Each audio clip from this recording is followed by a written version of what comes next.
가끔 머리가 떠서 이렇게 강의하는 신부님들이 있더라고요. 그러면은 강의 내용 안 들어와. 뜬 것만 보여, 뜬 것만. 그리고 저는 정말 강의할 때 제일 중요하게 여기는 게 뭐냐면은 바지에 자꾸는 올라갔는지. 이걸 제일 중요하게 여겨요. 왜 제일 중요하게 여기느냐면 만약에 내가 바지에 자꾸가 내려가잖아요? 그럼 여러분들 눈은 여기 와 있어요. 눈은 여기 와 있어.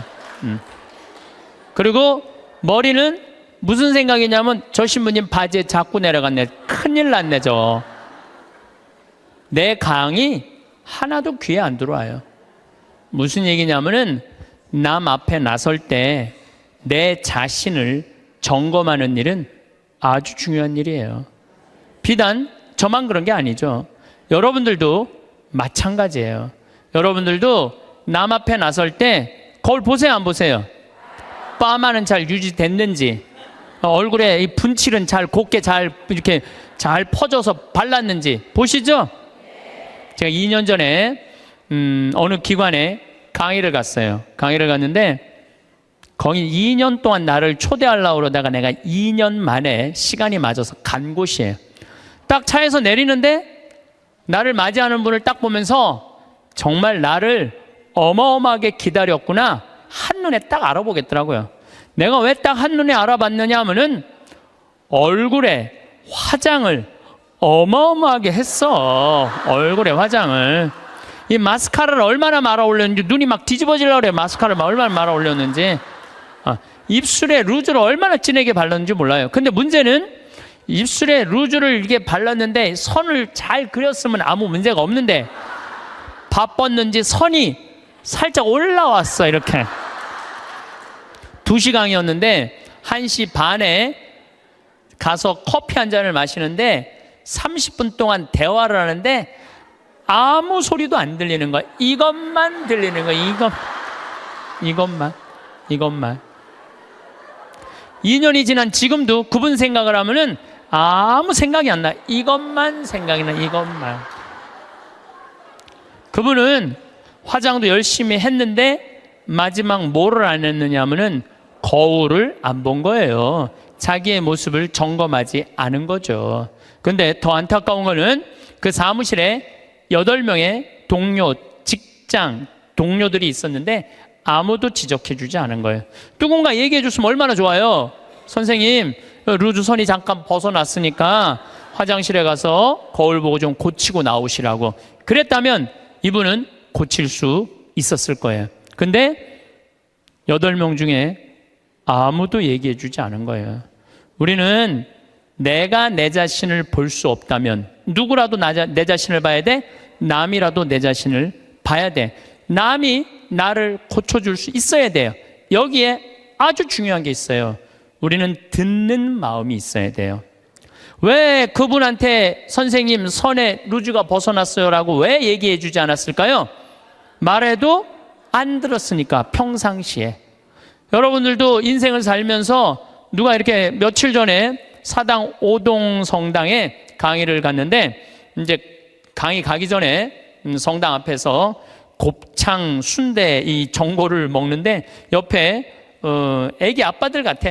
중학교 2학년 딸을 둔 애기 아빠들이 딸 얘기를 하는 거예요. 먹으면서 재밌더라고. 얘기를 들어보니까 한 애는 게임, 페이스북을 너무 하는 애고 한 애는 집을 하나도 안 나가는 애야. 친구를 아무도 안 만나는 애야. 그러면서 뭐 애를 그렇게 키우면 안 된다 뭐 어쩌고 저쩌고 막 하는데 소주를 거의 4병을 둘이서 먹더라고요.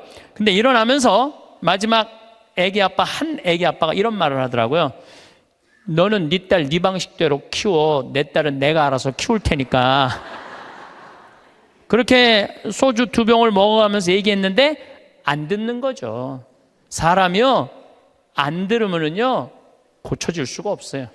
그리고 중요한 건 나를 고쳐줄 수 있는 친구가 있느냐 없느냐예요. 여러분들은 내가 만약에 루즈가 이렇게 잘못 벗어났을 때 야 이리 와 너 루즈 벗어났어 하고 이렇게 고쳐줄 수 있는 친구 있어요 없어요? 있어야 돼. 그걸 뭐라고 그러냐면 멘토라고 그래요. 멘토. 내 삶을 이야기할 수 있는 사람, 내 삶의 문제를 이야기 나눌 수 있고 상의할 수 있는 사람, 멘토가 필요해요. 저는 3명의 멘토가 있어요. 물론 우리 동창 신부들은 뭐 멘토라고 그러긴 좀 그렇고, 나이 많은 형들 셋이 내 멘토가 있어요. 첫 형은 역시 신부님이죠. 나보다 3살 많아요. 근데 3살 많은 형인데 굉장히 영성적이에요. 영성적. 이분은 정말로 기도를 게을리하지 않는 분이에요. 언제나 기도를 참 열심히 하세요. 이분하고 이렇게 대화를 하다 보면은 우리 교회 평생 장애자들하고 장애자 사목을 하신 분이고, 신학교에서도 사회복지를 강의하신 분이에요. 이분 이번에 이제 안산 생명센터장으로 가셨는데, 세월호에 249명의 학생이 죽었어요. 어른까지 304명이 죽었어요. 어른 55명, 학생 249명이 죽었어요. 그러니까 이분이 하는 얘기가 뭐냐면은 그 한 사람이라도 살리는 게 사제가 할 일이라는 거예요. 그래서 이분하고 만나면은 그냥 저절로 영성적이 돼요. 대화를 하고 나면은 내가 피정한 기분이 들어. 근데 이 형님은 항상 나하고 이렇게 우리 집에 와서 잠도 자고, 나도 그 형님 집에 가서 잠도 자고 그러는데, 하루는 우리 집에 딱 오더니 딱 옷장을 열어보는 거예요. 옷장을 열어보더니 한마디 딱 하는 거예요. 황 신부, 옷이 양복이 너무 많으네. 예수님 이걸 원할까? 근데 한 대 맞은 기분이 드는 거예요. 왜냐하면 나는 뭐 봄, 여름, 가을, 겨울 1년 365일 강의를 하니까 양복이 봄에 뭐 몇 벌, 여름에 몇 벌, 겨울에 몇 벌 이렇게 한 10벌이 넘었어요. 그런데 많다고 나한테 혼을 내더라고요. 여러분들 인생에 있어서는요, 나를 혼내줄 사람이 필요해요. 나를 혼내줄 사람이 없으면은요, 나는 아나 무인이 되는 거예요. 그걸 보고 내가 양복을 다 나눠줬어요. 다. 아까도 말씀드렸잖아요. 작년에 잠비아 가면서 양복 3벌 입으면서. 그래서 내가, 근데 이제 다 나눠줘갖고 한 3-4벌로 딱 줄였는데, 할머니들이 방송에 내 양복 한 번도 안 바뀐다고, 부산에서 져서 올리고 서울에서 져서 보내줘갖고 다시 12벌이 됐어, 양복이. 그래서 이거 안 되겠다. 양복이 많아지는 건 어쩔 수 없는데 양복을 아예 갈아입질 말자. 그래서 한 달에 한 번씩만 딱 입고 다니기로 이제 내가 나하고 한 거예요. 근데 내가 그 형님 집에 가서 잠을 자는데 자기 침대를 꼭 내줘요.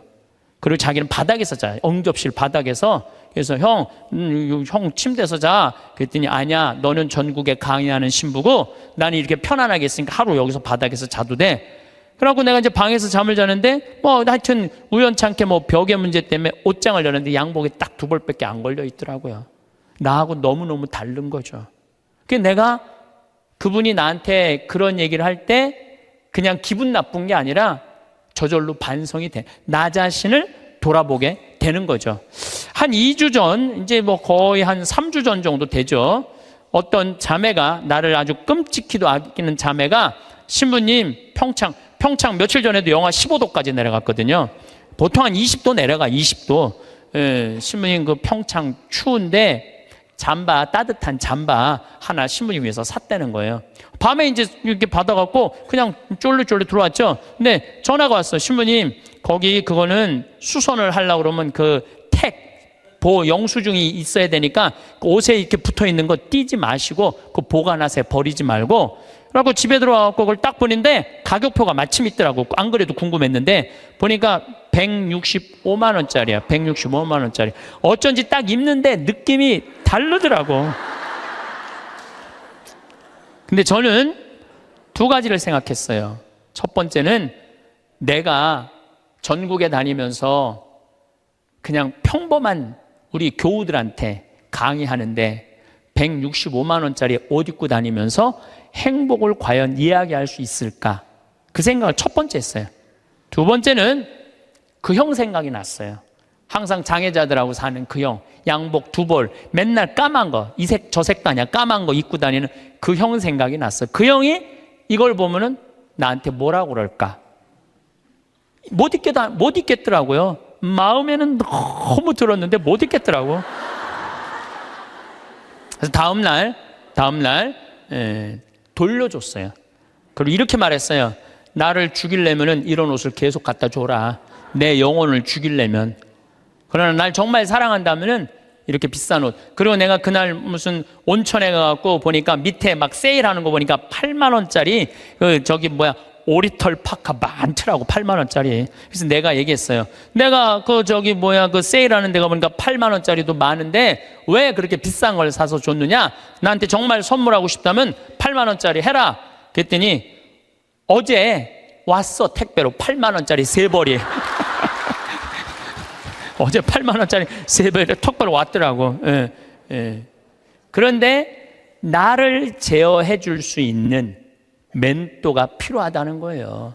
또 내 멘토 한 분이 계셔요. 그분은 나보다 4살 많은 형인데 이 형은 철학적인 신부예요.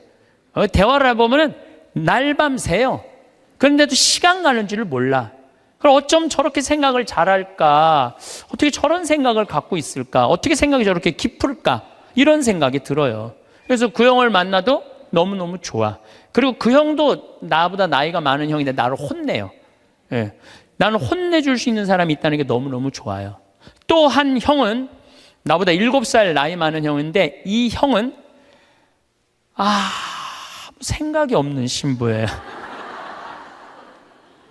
그런데 이 형님하고는 아침부터 저녁까지 같이 있어도 지겹지가 않아요. 계속 재밌어요. 그러니까 신학교 때부터 친했지만은 같이 서품을 받은 나이만 많은 거지 신학교 때부터 지금까지 거의 30년의 세월 동안 같이 있으면서 한 번도 지겨웠던 적이 없어요. 같이 있으면 행복해. 지금도 잠깐 쉬는 시간에 벌써 전화 왔더라고. 다음 주 월요일 날 전심에 만나서 맛있는 거 먹자고. 제일 행복한 거예요. 만나면은. 그래서 언제나 시간을 함께 할 수 있고 즐거운 시간 함께 할 수 있는 내 멘토 신부 셋. 물론 우리 사랑하는 내 동창 신부들 많지만은 그런 멘토가 있다는 게 좋은 거죠. 여러분들도 오늘 가만히 생각해 보세요. 적어도 멘토 3명은 있어야 된다는 거예요. 근데 내가 지금 내 인생의 문제, 나를 혼내줄 수 있는 사람이 한 명도 없다면 여러분들은 실패할 확률이 많아요. 인생을. 나를 혼내줄 사람이 있어야 돼요. 친구를 잘못 두면요 인생 망가지는 사람들도 많아요. 최순실 같은 친구를 두면요 인생만 망가지는 게 아니라 나라도 말아먹을 수 있어요. 친구 잘못 두면은. 그래서 친구를 잘 둬야 되는데 아까도 말씀드렸지만은 듣는 마음이 있어야 돼요. 누가 나한테 얘기를 할 때 겸손되이 듣는 마음이 있어야 돼. 근데 우리 대통령께서는 누가 혼내줄 사람이 없었잖아요. 어렸을 때부터 누가 감히 그분을 혼을 내요. 중학교 2학년 때부터 경호원이 따라다녔다는데 그리고 내가 며칠 전에 어떤 분하고 식사하는데 자기 오빠가 이 서강대학에 같이 학교를 다녔대. 4년 동안 전자공학과 4년 동안 같이 한 교실에서 공부를 했는데 한 번도 말을 못 붙였대요. 경호원이 옆에 있어갖고. 하늘과 땅이잖아요. 하늘과 땅. 그러니까 혼내줄 사람도 없어. 친구도 없어. 그러니까 지금도 밥을 혼자 드신대잖아요. 그러면은요 이거는요 제대로 된 판단하기 쉽지 않아요. 사람은요 먹고 마시고 놀아야 돼요. 요거 꼭 기억하세요. 인생 실패하지 않는 유일한 길은 먹고 마시고 노는 거예요. 누구하고? 친구랑 먹고 마시고 놀 때 행복할 수 있어요. 신부님 참 팔자 좋은 소리 먹고 마시고 돈이 있어야지 여러분들 꼭 비싼 거 사 먹어야지 먹고 마시고 놀아요. 떡볶이 지난번에 신당동 떡볶이 우리 5명이 갖고 3만 원 시켜갖고 맛있게 먹었어. 수다 떨면서. 중요한 거는 비싼 걸 먹는 게 아니에요. 아무리 싼 거라도 친구들이랑 어울려져서 먹고 마시고 놀아야죠. 인생 사람 돌아가는 거 알고 서로 눈치도 봐요.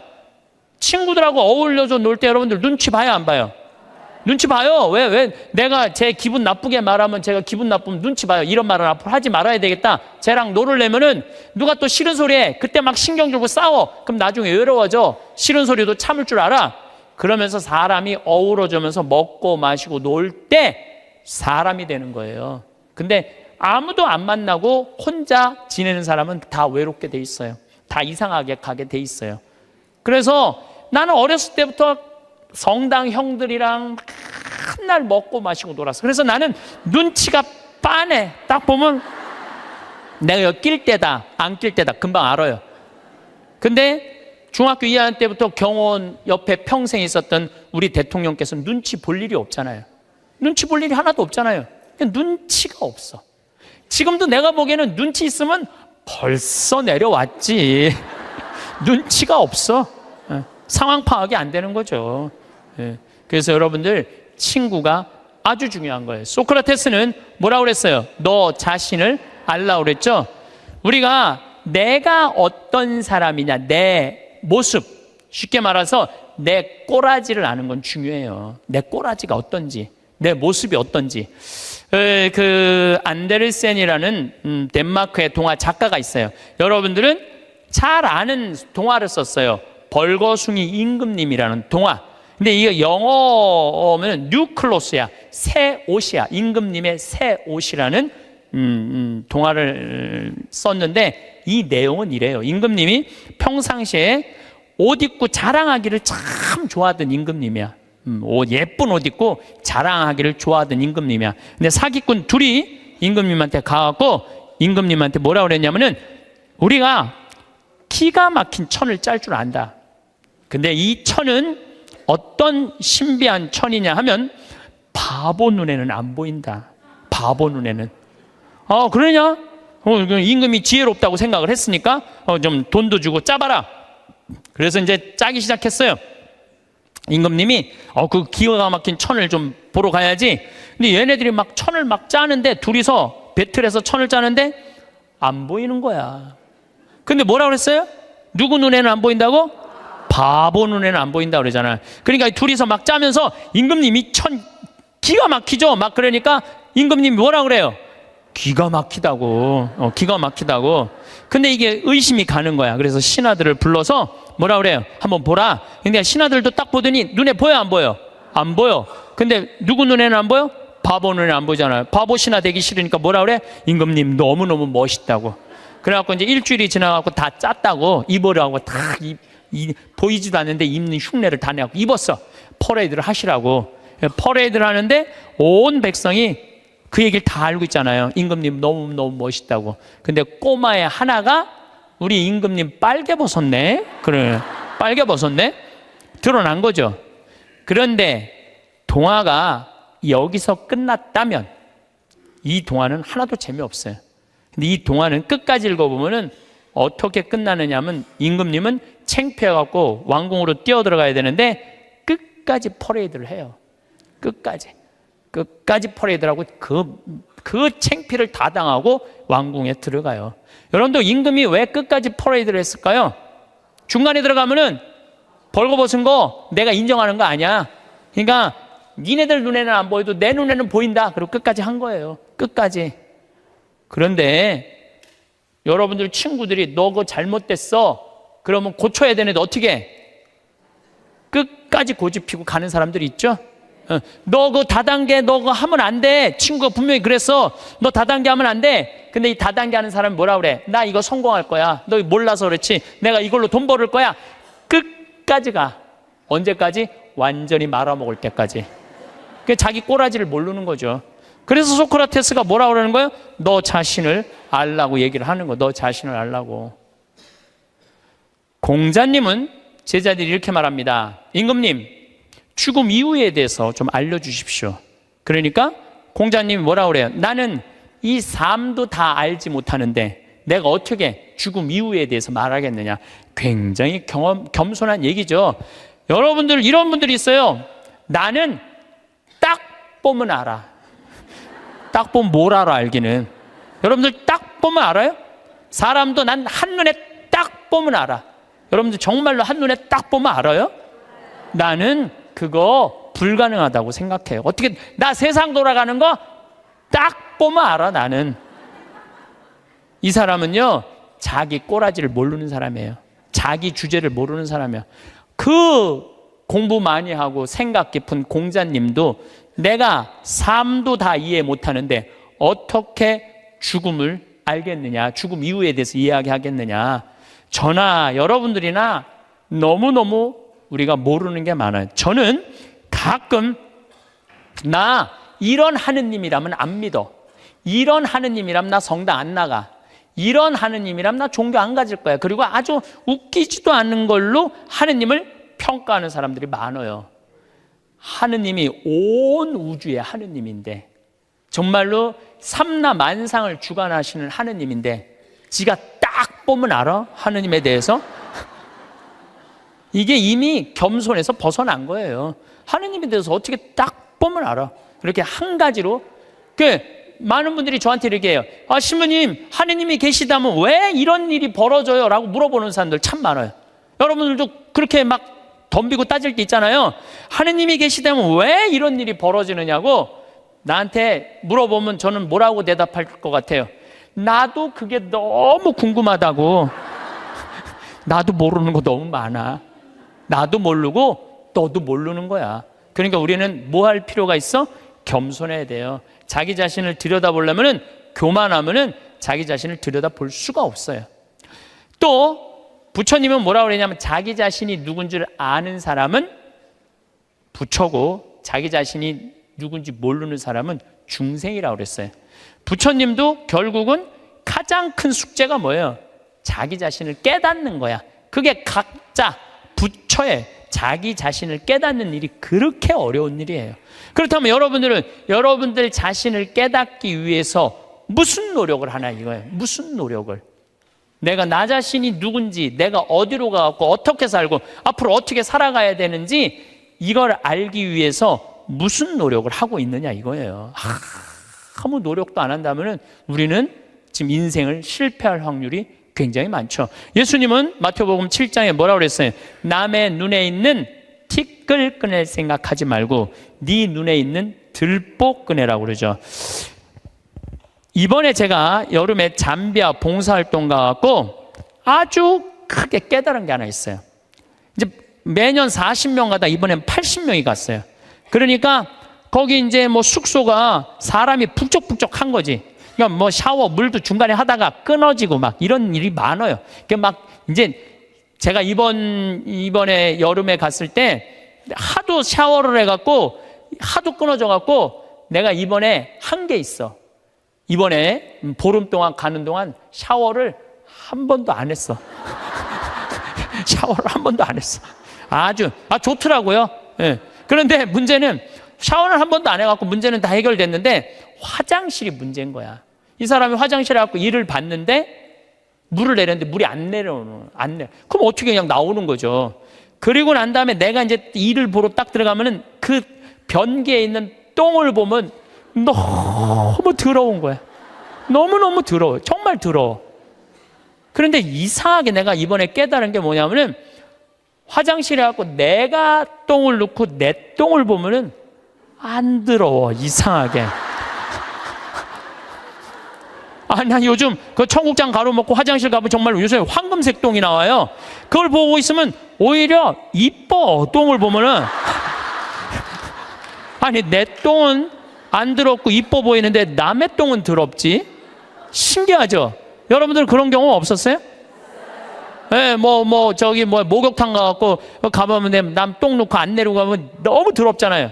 근데 또 막상 내가 똥을 놓고 보면은 이상하게 안 더러워. 이게 인간의 본성하고 똑같은가 봐요.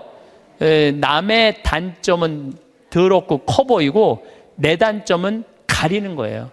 안 보이는 거예요. 근데 우리가 정말로 이 세상을 올바로 살아가려면은 누구 똥이 들어야 돼? 내 똥이 들어야 돼. 누구 단점이 커 보여야 돼? 내 단점이 커 보여야 돼. 남의 단점은 작아 보이고 내 단점은 커 보여야 돼요. 그래서 내가 누구냐, 이거 아는 일은 참 중요해요. 내가 누구냐라는 답이 나오면은요, 어떻게 살아갈 것이냐라는 답도 나와요. 나는 천주교 신부예요. 그렇죠? 아주 간단하잖아요. 나는 천주교 신부야. 난 천주교 신부니까 하늘나라의 구원을 선포하는 사람이야. 그래서 천국이 있다. 하느님께서 현존하고 계시다. 역사하고 계시다. 하느님은 정의로우신 분이다. 이 얘기하는 게 나의 당연한 의무야. 또 한 가지는 내가 하늘나라의 구원의 기쁜 소식을 전하는 사람이니까 누가 기뻐야 돼? 내가 기뻐야 돼요. 내가 내 안에 기쁨이 없으면 교우들이 날 보고 저 신부님 뭐야? 저 신부님한테 뭔가 기쁨이 있을 줄 알았더니 힘들다 그러고 짜증난다 그러고 그냥 사는 게 이제 죽었으면 좋겠다고 이러면은 여러분들은 나한테 와서 위로를 받을 수 있어 없어요? 위로 못 받아요. 근데 나한테 와갖고 나는 저 별을 보면은 요즘은 별이 내 심장에 박혀. 진짜로 너무너무 별이 예뻐요. 별도 예쁘고 새벽에 이렇게 미사로 올라가면은요, 이제 우린 6시니까 5시 한 반쯤에 올라가면은 진짜 깜깜하거든요. 밤에 보는 별보다 새벽에 보는 별이 더 이뻐 또. 그럼 너무너무 행복해. 내가 행복하다 그러면 저 신부님 참 별을 너무너무 좋아하시는구나. 나도 별을 좀 봤으면 좋겠다. 생태마을에 갔으면 좋겠다. 그런데 난 너무너무 힘들고 지겨워. 이러면 답이 안 나오는 거예요. 그러니까 내가 누구냐. 나는 또 천주교 신부인데 이번에 잠비아를 이렇게 갔을 때 대통령한테 땅을 1000만 평을 받았어요. 1000만 평을 받았는데 여의도 11배 큰 땅이야. 근데 나는 거기다 농업대학을 지으려고 마음을 먹은 거예요. 그래갖고 서울대학에 앞으로 10년 동안 매년 4명씩 석박사 가르쳐 주기로 했어요. 이번에 2명 입학을 했어요. 존하고 켈리 신부라고 공부 잘하는 신부들이야. 이태리어, 영어, 스페인어, 한국어까지 다 잘하는 신부들이야. 얘네들이 언어 능력이 뛰어나거든요. 그래서 이번에 이제 2명이 입학을 해요. 그리고 이제 또 올해도 계속 찾아서 10년 동안 40명만 석박사를 만들어 놓으면요, 그것도 서울대학에서 만들어 놓으면요, 잠비아뿐만 아니라 아프리카에서 최고 좋은 농업대학 세울 수 있어요. 근데 문제는 그렇게 농업대학을 세운다고 또 할머니가 돈을 100억 줬고, 그 100억이면 잠비아에서는 1000억이에요. 그러니까 왜 내가 100억이 1000억이냐면 거기는 한 사람 인건비가 한 달 8만 원이야. 8만 원. 그러니까 10명 써도 80만 원이야. 우리 직원 웬만한 거 한 직원 안에 월급이 400만 원인데 40명 쓸 수 있어. 40명. 그러니까 100억이면 잠비아에 1000억이야. 그래서 난 농업대학 생각을 하고 있는데 은돌라 교구라고, 잠비아는 그 교구는 신자가 100만 명이에요. 100만 명. 잠비아는 신학생이 480명인데 신학교가 없어요. 기숙사가 없어. 신학교는 있는데. 그래갖고 뭐 제대로 교육이 안 돼 있어. 주교님이, 그 반달 주교님이 날 찾아오더니 그냥 이렇게 좋은 땅에다가 신부님 얘기 들어보니까 돈도 있대는데, 신학교 짓는데 10억이면 된다는데 신학교 줘달라는 거예요. 저는 한 대 맞았어요. 왜 맞았느냐면 거기다가 물론 내가 환경을 운동하는 신부라 농업대학을 짓겠다고 먼저 생각했지만은 사실은 그 반달 주교님이 이런 강론을 하셨어요. 그 라디오 방송국을 갖고 있더라고요. 우리가 빵을 먹는 게 중요하냐, 하느님의 말씀을 먹는 게 중요하냐, 그 얘기를 하더라고요. 전 너무너무 창피했어요. 빵이 중요한 게 아니다. 하느님의 말씀을 먹는 게 중요한데 신학교를 져야 된다. 그래서 이번에 한국에서 온 신부가 신학교를 져주려고 그런다. 기뻐해라. 내가 반성을 너무 많이 했어. 내가 신부인데 신학교를 져줘야지. 그래서 이번에 이제 잠비아에 신학교 짓고, 그걸 너무 충격을 받아갖고 모잠비크에도 신학교가 필요하대. 모잠비크에도 져주고, 그래봐야 10억이야. 10억. 나 100억 받았는데 뭐 그거 못 져줄 게 뭐 있어. 10개라도 져줄 수 있지. 그러니까 내가 누구이냐라는 질문에 답이 나오니까 어떻게 살아갈 것이냐라는 답이 나오더라고요. 만약에 내가 학교 선생님이야. 선생님은 애들한테 뭐 가르쳐야 돼요? 공부? 나는 절대 공부를 가르쳐서는 안 된다고 생각해. 아이들한테 뭘 가르쳐야 되냐면 행복을 가르쳐야 돼. 사는 도리를 가르쳐야 돼. 사람들하고 어우러 사는 거를, 법을 가르쳐야 돼. 그게 선생님이 할 일이죠. 난 내 강의 때 핸드폰 올려도 한 번도 신경질을 부린 적이 없어. 한 번도. 제가 30대 때는 내 강의 때 핸드폰 올리면 가만히 안 있었어요. 무식하게 핸드폰도 안 꺼놓고. 한번 미사하는데 거양성취하는데 핸드폰이 울리더라고요. 내려놨죠. 그리고 이렇게 얘기했어요. 일주일에 한번 모여갖고 하느님 찬양하고 기도 한번 해보겠다는데 핸드폰 그걸 못 끄고 들어오느냐고 난리를 쳤어요. 그랬더니 미사 끝나고 자매 하나가 나한테 와서 신부님 죄송하다는 거예요. 왜 죄송하냐? 그랬더니 우리 남편 핸드폰 소리였다는 거. 아까. 그럼 남편 핸드폰이면 남편이 발이 없냐, 손이 없냐, 입이 없냐, 왜 남편이 와서 사과 안 하고 당신이 와서 사과하냐? 그랬더니 그 자매 하는 말이, 우리 남편은 청각 장애자라는 거예요. 그러니까 듣지를 못하는 거야. 말도 못하는 거지. 근데 이거를 진동으로 놨는데 풀린 거야.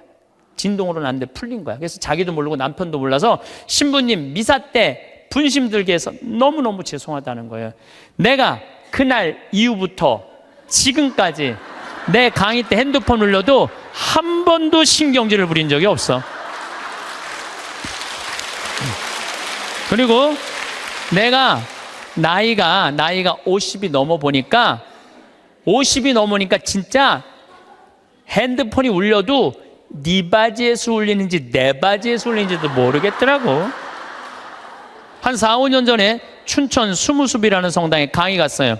수무숲이라는 성당에 강의 갔는데 막 강의 시작하는데 핸드폰이 막 울리더라고요. 그래서 내가 얘기했죠. 나는 내 강의 때 핸드폰 울려도 한 번도 신경질 부린 적이 없다고. 그런데도 계속 핸드폰이 울리더라고. 근데 기분이 이상해.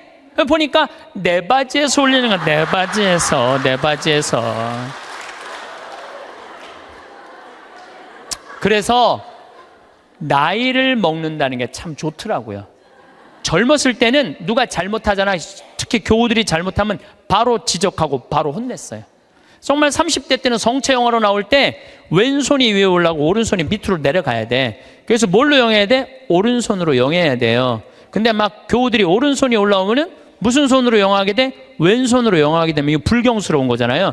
그래서 30대 때 오른손이 올라오면 손바닥을 내리쳤다니까. 내가 똑바로 하라고. 그러면은 이 교우만 사색이 되는 게 아니야. 뒤에서 성체 영화로 나오는 교우들도 내가 이렇게 해보면 보여. 막 이러면서 나오는 게 보여. 막 이러면서 나와. 근데 결국은 틀려. 그럼 또 손바닥 내리치는 거야. 30대 땐 내가 그랬어요. 근데 50대가 되니까 뭐가 보이느냐면은 주부들이 설거지 많이 하고 그러면은 손목 관절염이 있어. 그래서 이게 안 돌아가는 게 보이더라고. 안 돌아가니까 다른 손으로 하는 거야. 근데 30대 땐 그게 안 보인 거야. 그래서 50대, 지금 40대 후반부터는 왼손으로 올리면 왼손에 영해드리고 오른손으로 영해드려. 그리고 헷갈리는 교우들은 네가 알아서 줘. 그러면 내가 어떻게 영하는 줄 알아? 그냥 정가운데다 영해드려. 그냥 네가 알아서 먹으라고. 정가운데다. 그러니까 참 나이를 먹는 게 좋더라고요. 나이를 먹으니까 봐도 못 본 척, 알아도 모르는 척, 들어도 못 들은 척 이렇게 하게 되더라고요. 그래서 요즘은 막 이렇게 우리 직원들하고 뭐 가까이 있는 사람들하고 무슨 의견이 부닥치고 막 그러면은 정말 막 내 이야기를 저 알지도 못하는 거 고쳐주고 싶은데 안 고쳐줘요, 요즘은. 왜냐하면은 귀찮아. 그냥 알아서 하라고. 나이 먹는 게 그래서 좋더라고요. 예. 어쨌거나 내가 신부다. 그럼 어떻게 살아야 되는 게 나와. 내가 학교 선생님이다. 어떻게 살아야 되는 게 나와. 내가 경찰이다. 나 요즘 대한민국 경찰들 너무 마음에 들어요. 왜냐하면 촛불 시위 100만 명 모였을 때 물론 위에서 명령이 떨어지면 어떻게 할 수 없겠지만 최대한 국민을 보호하려고 그러잖아요. 여러분들 100만 명이 모이는데 지금 8차까지 나와 있는데 한 번도 폭력 없이 이렇게 하는 건요, 이건 기적이야, 기적. 정말로 대단한 거예요. 그 사람들이 모이면 으쌰으쌰하고 막 미국 애들 조금만 모이면요 깨고 난리도 아니에요. 유럽도 마찬가지. 이거는 상상도 못할 수 있는 일이야. 경찰은 뭐 하는 사람들이야? 나쁜 사람 붙잡고 국민들 보호하는 거 아니야. 내가 만약에 재판관이야. 그럼 옳고 그름을 판단해 주는 사람이 재판관 아니에요. 그러면은 재판관이 뭐 이 상황 할 거 없이 정의로우면은 옳고 그름을 판단해 줄 줄 아는 사람이 재판관이야. 내가 누구냐라는 답이 나오면은요, 행동하는 건 하나도 어렵지 않아요. 만약에 내가 대통령이야. 그러면은요, 이건 진짜 많이 물어봐야 돼요. 내가 대통령이라 하면 5천만 명의 생명을 쥐고 있는 거야. 저는 요즘 이렇게 방송을 보면서 제일 안타까운 건 뭐냐 하면 지금 수출 안 돼. 국민들 뭐 1,500조 빚 있어. 깡통 전세 나와. 가게 막 무너져. 정말로 너무너무 힘들어요. 지금 온 똑똑한 사람들이 모여갖고 이 난관을 어떻게 극복해 나가야 되느냐, 이거 머리 맞대고 회의하기도 바쁜데 내가 안 받았다, 나는 안 그랬다, 난 보톡스 안 맞았다, 이걸로 온 나라가 한 달 아니고 2달 아니고 6달을 이거 앞으로도 이럴 거 생각하면요 막 억장이 무너져요. 억장이 참 답답해요. 만약에 내가 대통령인데 애들이 지금 어른까지 300명이 지금 빠져 죽어. 그러면 머리할 시간이 어디 있어요? 머리할 시간이 어디 있어요? 이거 말아 올릴 시간이 어디 있어 지금? 모자 쓰고 빨리 나가야지.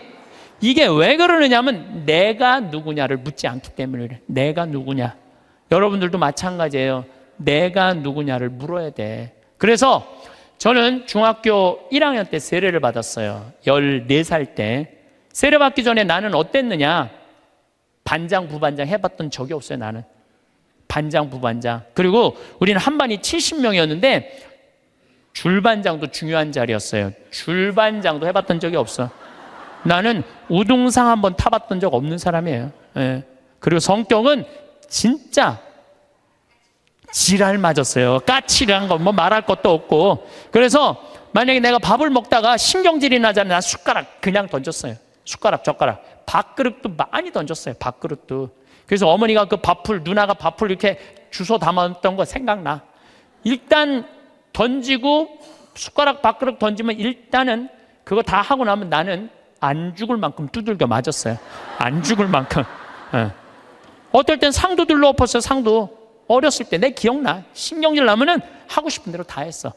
초등학교 2학년 때 이건 진짜 아주 잊을 수 없는 일이야. 너무너무 신경질이 났어. 근데 밥 먹을 때가 아니었나 봐. 문을 딱 열었는데 뭐 던져야 되는데 아무것도 없는 거야. 던져야 되는데 근데 마루에 마침 뭐가 있었느냐면 요강이 있었어. 요강이. 우리 가족이 다 있었어요. 그때 내가 어떻게 했어요? 그 초등학교 2학년 애가 요강을 발로 찼어. 발로 차갖고 이제 시멘트 바닥에 딱 떨어져갖고 깨지면 난 죽는 거야. 어머니한테 맞아 죽는 거야. 근데 정말로 발로 찼는데 요강이 딱 시멘트 바닥에 떨어지면서 굴르기 시작하는 거 또. 딱 쓰는데 온 가족이 정말로 어이가 없으니까 다 웃더라고요. 하도 어이가 없으니까. 근데 그 얘기를 어머니가 지금도 해. 우리 가족이 지금도 해. 너 어렸을 때 요강 찬 거 생각나느냐고. 예, 너라고는 이제 안 그래도 신부님 어렸을 때 요강 차는 거 생각나느냐고. 그렇게 까칠했어요. 그런데 내가 중학교 1학년 때 세례를 받으면서 어마어마한 거울을 만난 거예요. 예수 그리스도라는 거울을 만났어요. 예수 그리스도라는 거울을 딱 보는데 내가 한심하게 이를 게 없더라고요. 남을 배려할 줄도 모르고, 아까도 말씀드렸지만 인내할 줄도 모르고, 남을 사랑할 줄도 모르고, 아무것도 할 줄 아는 게 없더라고요. 예수님은 사람을 사랑하겠다고, 나를 사랑하겠다고 그 고통스러운 십자가를 지셨는데 나는 내 손에 하나도 안 보려고 그러고 살았던 거예요.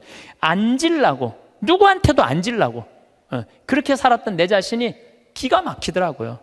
그래서 저는 내 똥이 더러운 걸 알기 시작했어요. 내 똥이 더럽더라고요. 그래서 만약에 지금 초등학교 때 성격 지금도 갖고 있었다면 이렇게 이 자리에서 강의 못하죠.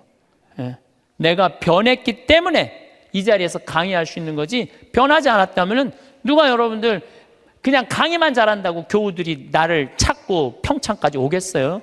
와갖고 오면 내가 맨날 신경질 부리면 누가 오겠어요? 맨날 반짝반짝 웃으니까 오는 거지. 반짝반짝 웃으니까 오는 거지. 그래서 나에게는 예수 그리스도라는 거울이 나를 비추기 시작했어요. 정말 많이 나를 비춰주셔. 지금도 오늘도 예수님 생각 많이 했어요. 예수님 참 정말로 우리를 끔찍하게도 사랑하시는 분이구나. 우리가 상상하는 것 이상으로 우리를 사랑하고 계시고 온 삶으로 당신 우리를 사랑하셨구나, 이런 생각이 참 많이 들어요. 그러니까 그 예수님을 보고 난 15살에 사제가 되기로 결심을 해요. 지우학한 거죠. 그 신학교 들어갔고 공부 정말 많이 했어요. 많은 분들이 저한테 신부님 어쩌면 모르는 게 없어요. 모르는 거 많아요. 그런데 내가 그래도 많이 아는 이유 중에 하나가 책을 1000권 이상 읽은 것 같아요. 신학교 때 지우학해갖고 공부한 거죠. 30에 신부가 됐어. 31입이라고 그래. 신부가 돼서 잘 살 것 같았는데 내 인생에 가장 많은 실수를 했을 때가 30대예요. 핸드폰은 신경질 불고 성체는 손바닥 내리치고 사람 만나도 정말 사람으로 못 만나고 저 사람 나한테 부자들 특히 그때는 부자 좋아했어요. 30대 때는. 왜? 저 사람이 날 좀 도와줬으면 좋겠다. 근데 참 이제는 이제 그런 일은 절대 없어요. 30대 때 부자들이 나한테 와서 이런 얘기 참 많이 했어. 신부님 저거 땅 팔리면은 내가 정말로 신부님 밀어줄게요. 그래서 같이 밥도 먹고 어디 여행도 같이 가는데 왜 이렇게 땅이 안 팔려? 그래서 내가 깨달은 진리가 뭔지 알아요? 부자 땅은 안 팔린다. 그리고 이 교회는 부자가 움직이는 게 아니야. 가난한 교우들이 움직이는 거야. 그게 40대 돼서 교우들의 가난한 교우들이 이 교회를 유지하는 걸 40대 돼서 알았어요. 30대 때는 몰랐어. 40부록이라고 그래. 40. 유혹이 없는 나이야. 40이면은. 그래서 내가 40에 정말로 이제 욕심이 없어진 나이가 40이에요. 50이 지천명이야. 지천명이라는 건 뭐냐면 하느님의 뜻을 아는 나이야. 여러분들 49까지는 세상에 관심이 많았다면 50부터는 어디에 관심 많아야 돼? 하늘나라에 관심 많아야 돼. 여기 있는 분들은 다 이제 세상은 끝났어. 세상 공부는. 세상 공부는 끝난 거야. 이제 무슨 공부해야 돼? 하늘나라 공부해야 돼. 62순이라고 그래. 60이면은 귀가 편안한 나이야. 누가 내 욕을 해도 화가 나지 말아야 돼. 또 화가 나지 않은 것뿐만 아니라 이 세상 이해 못 되는 게 없어야 돼. 다 이해가 돼야 돼. 그 정도로 여러분들은 공부를 많이 해야 된다는 얘기예요. 근데 지금 이해되니 난 저게 이해가 안 되네. 그럼 나이를 헛먹기 시작하는 거예요. 이해가 돼야 돼. 70 종심소욕 불육이라고 그래. 70에 마음 가는 대로 따르면은 법에 어긋남이 없어야 돼. 그러니까 70 먹은 할머니들은 하느님이 하는 행동하고 똑같아야 돼. 할머니가 하는 행동이. 근데 70 먹은 할머니들 그냥 잔치집에 가고 부친 게 맛있다고 그냥 꼬쟁이에 그냥 싸갖고 늙으려면은 곱게 늙어야 돼요. 늙으려면은. 그래서 나는 과연 어느 단계냐 잘 생각해야 돼요. 나는 공부를 할 생각을 갖고 있고 뜻을 세웠고 이제는 욕심이 없고 하늘의 뜻을 알고 정말 이해 안 되는 게 없고 내가 하는 행동이 하느님이 하는 행동 똑같은가, 이런 단계에 내가 지금 가고 있는가 잘 돌아봐야 돼. 그러려면 뭐 해야 되느냐면 공부하셔야 돼요. 여기 60대신 분들 앞으로 60년 더 살아요. 남은 60년 사람답게 살고 곱게 늙어가려면 어떻게 해야 돼? 공부해야 돼요. 아침마다 거울을 보며 옷깃을 다듬습니다. 머리를 빗고 얼굴을 씻습니다. 이런 작은 행동이 단순한 습관일까요? 그렇지 않습니다. 거울은 우리에게 진실을 말해줍니다. 있는 그대로의 모습을 보여줍니다.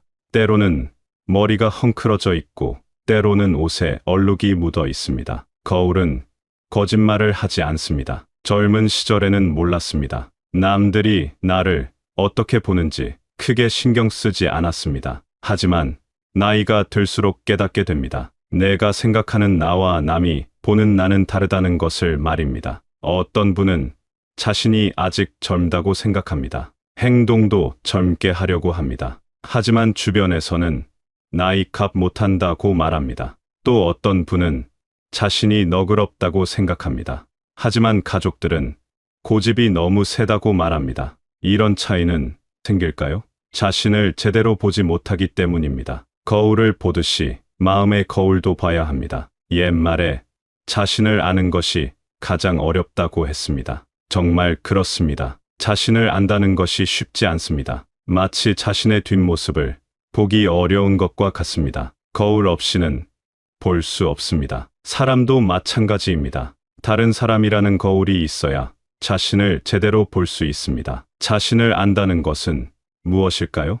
내가 어떤 사람인지 아는 것입니다. 내 성격이 어떤지, 내 장점과 단점이 무엇인지 아는 것입니다. 이것을 알면 어떻게 살아야 할지도 보입니다. 하지만 혼자서는 어렵습니다. 사람 거울이 필요합니다. 나를 지적해줄 사람, 조언해줄 사람, 함께 웃어줄 사람이 필요합니다. 세 종류의 사람이 있으면 좋습니다. 나를 꾸짖어주는 사람이 있어야 합니다. 그렇게 살면 안 된다고 말해주는 사람입니다. 듣기 싫지만 필요한 사람입니다. 젊을 때는 이런 사람을 피하고 싶습니다. 잔소리 같아서 싫습니다. 하지만 나이가 들면 알게 됩니다. 그런 사람이 가장 소중하다는 것을 말입니다. 내 잘못을 지적해주는 사람이 없으면 계속 잘못된 길을 갑니다. 지혜를 주는 사람도 필요합니다. 깊은 생각을 나누어주는 사람입니다. 이 인생의 문제에 대해 함께 고민해주는 사람입니다. 책만으로는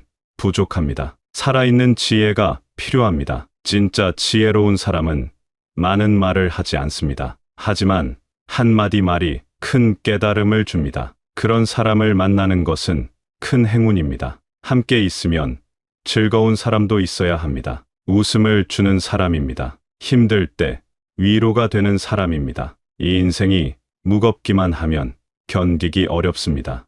때로는 가볍게 웃을 수 있어야 합니다. 좋은 친구와 함께하는 시간이 인생의 가장 큰 기쁨입니다. 이런 사람들과 함께 먹고 마시고 이야기합니다. 서로 눈치를 보며 배웁니다.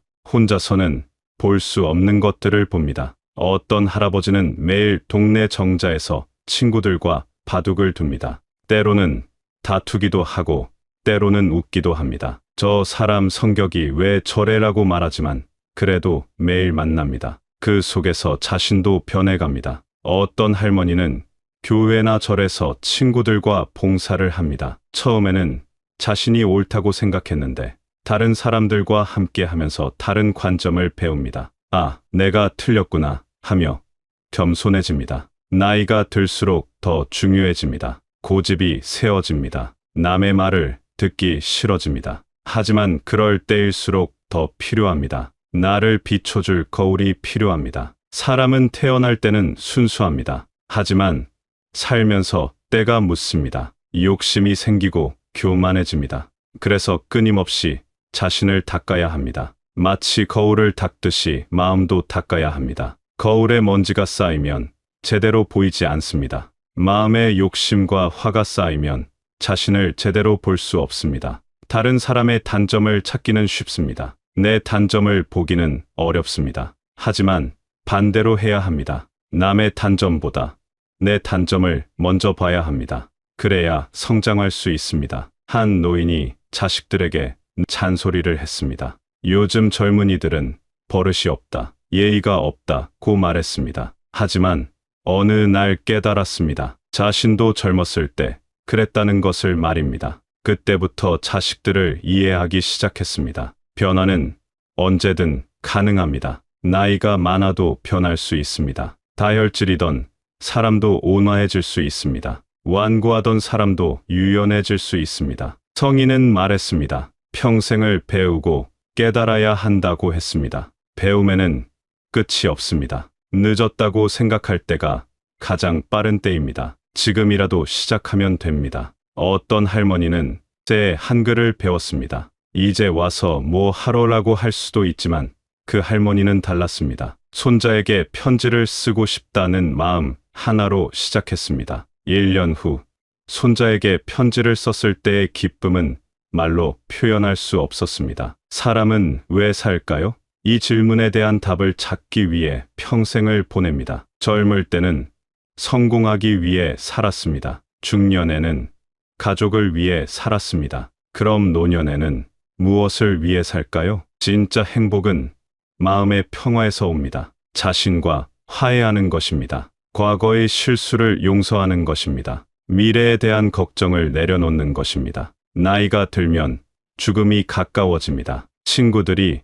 하나둘 떠납니다. 자연스럽게 죽음을 생각하게 됩니다. 하지만 두려워할 필요는 없습니다. 잘 살았다면 잘 죽을 수 있습니다. 받아들일 수 없는 것은 받아들이고 바꿀 수 있는 것에 집중해야 합니다. 나이 드는 것은 받아들여야 합니다. 하지만 어떻게 나이 들 것인가는 우리가 선택할 수 있습니다. 몸은 늙어도 마음은 늙지 않을 수 있습니다. 몸은 약해져도 정신은 강해질 수 있습니다. 그것이 지혜가 주는 힘입니다. 매일 자신을 돌아보아야 합니다. 오늘 하루 어떻게 살았는지 반성해 보아야 합니다. 잘한 일은 계속하고 잘못한 일은 고쳐야 합니다. 이런 공부에 나이 제한이 있을까요? 없습니다. 80세에 시작해도 늦지 않습니다. 90세에 시작해도 의미가 있습니다. 하루라도 더 지혜롭게 살 수 있다면 그것으로 충분합니다. 모든 것은 변합니다. 영원한 것은 없습니다. 젊음도 변하고 건강도 변하고 부도 변합니다. 하지만 지혜는 다릅니다. 쌓을수록 더 많아집니다. 세월이 흘러도 변하지 않는 것이 있습니다. 선함에 대한 추구입니다. 아름다움에 대한 감상입니다. 진리에 대한 탐구입니다. 이런 것들이 인생을 빛나게 합니다. 노년은 인생의 황혼이 아닙니다. 인생의 완성입니다. 젊은 시절의 열정과 중년의 지혜가 합쳐진 결과입니다. 그래서 더 아름다울 수 있습니다. 한 그루 나무를 봅시다. 봄에는 새싹이 돋고 여름에는 무성하고 가을에는 열매를 맺습니다. 겨울에는 잎이 떨어지지만 뿌리는 더 깊어집니다. 인생도 마찬가지입니다. 끊임없이 자신을 돌아봅시다. 매일 거울을 보듯이 마음의 거울도 봅시다. 책을 읽고 공부하며 곱게 늙어갑시다. 나이 들어서 하는 공부가